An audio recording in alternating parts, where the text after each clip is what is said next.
Today, class, we're going to be classifying triangles. There's triangles everywhere around us all the time. So let's go ahead and get started and pull our notebooks out and go ahead and write some new vocab in our notebooks.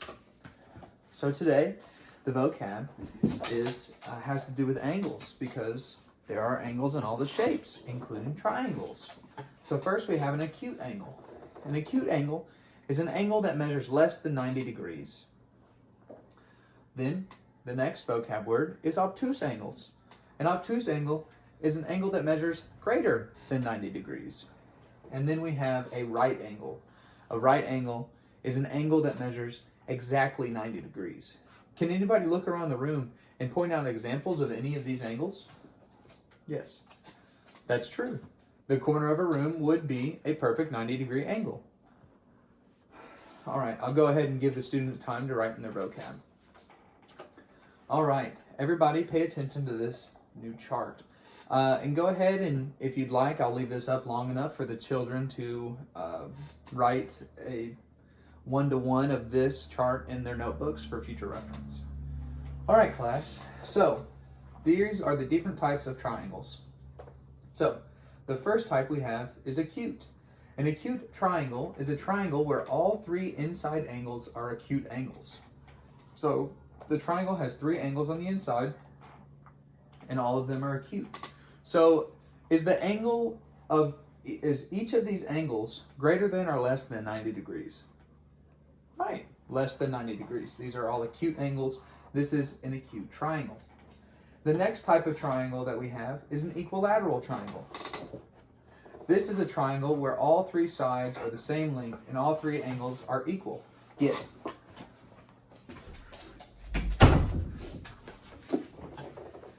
So, all three of these angles on the inside are the same, and all three of these sides are the same length.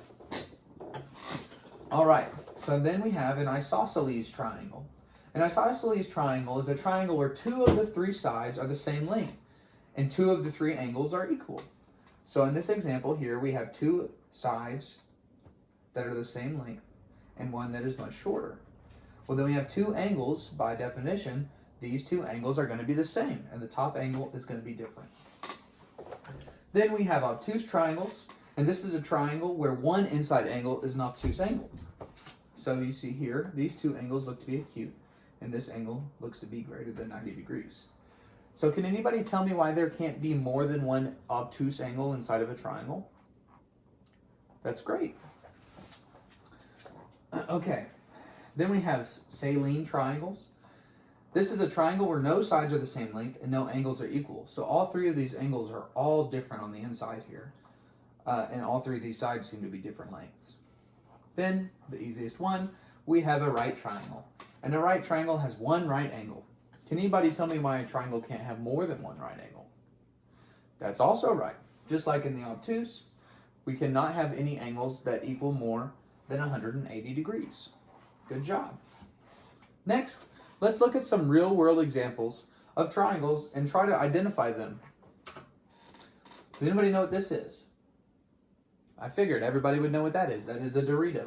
So can we use this chart here to figure out what kind of triangle this Dorito is? Right. It does look it looks like it's got all acute angles. That's correct. Now something else I want you to look at is there another triangle on this list that this could have potentially applied to? That's right. That's right. It could be an equilateral triangle. We're not given the dimensions of this triangle, so there's no way for us to really know. But it does look to be an equilateral triangle as well. All right, so this is a sandwich. I know it's getting close to lunchtime. I'm hungry too. So what does this sandwich look like? I've added this little triangle here to help us here because these aren't going to be perfect, but these triangles are going to be perfect. The pictures aren't going to be perfect, but the triangles will. So it does look like there is one right angle. Right. Again, we're not given the measurements, but we can conclude that this is more than likely a right triangle. All right. This looks to be the roof of a house. So what kind of triangle does this look to be? Yes. That's right, obtuse. That's right. this angle on the top looks to be greater than 90 degrees, and then these two angles look to be acute. All right. Next, we've got a hanger. I'm sure that none of you have ever used one of these ever, because I didn't when I was a kid either. All right, so what kind of angle do we have here? Let's pretend that these go all the way down and they're not rounded. All right, so this angle looks to be much smaller than 90 degrees, right? No, that's right. It's much bigger than 90 degrees, so this must be an obtuse triangle. So what does this look like? So let's go through it. Let's see. Are the sides the same? No, not quite. Do these angles look to be the same? Well, it's hard to tell, right? This looks like it could be, if we tilt our head, could that be a right angle? Yeah, that's right. So this could be a right triangle, which it looks to be. But what else could this be?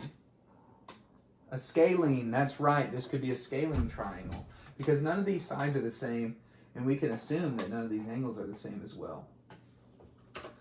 All right, pizza, more lunch. So what does this look? This triangle, we have measurements here. So this has two sides that look to be the same and one to be a little bit smaller. So what does that fit into?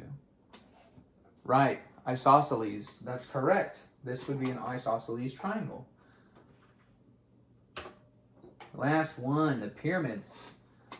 So what? I'm not going to say anything. What do we think this one is? Just blurt it out. Wait. Did somebody say obtuse? I don't. These angles all seem to be less than 90 degrees. So maybe it's not obtuse. They all seem to be assumingly the same size, right? So it's not scalene. I don't see a 90-degree angle, so we're not right. So we're either an acute or an isosceles or an equilateral, all of which are correct answers. That's a great job. So I want you guys to think about some other real-world examples, and then we will go ahead and see if they are, what classification they go into. And the students will blurt things out. We can talk about it, maybe even look it up, and everything like that. And that will conclude this part of the lesson.